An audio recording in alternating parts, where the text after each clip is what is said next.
Today I'm going to show you how you can go ahead and link your Instagram account with your TikTok. For more tutorials, make sure you subscribe, and let's get right into it. So the first thing you're going to want to do is open up the TikTok app, and once you've opened up the TikTok app, you'll be brought to this For You page, and once you're here, go ahead and click on your profile where it says Me in the bottom right corner.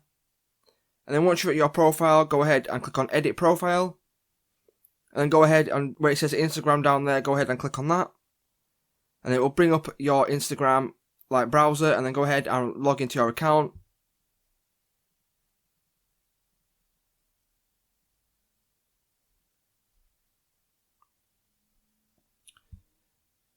And then go ahead and put in your password, and then simply click on login once you've done that. And then you're going to go ahead and click on authorize at this stage here. And it's as simple as that, guys. I've gone ahead and I've linked my Instagram with my TikTok account. So if this video did help you, please remember to leave a like, comment, and subscribe, and I'll see you in the next one.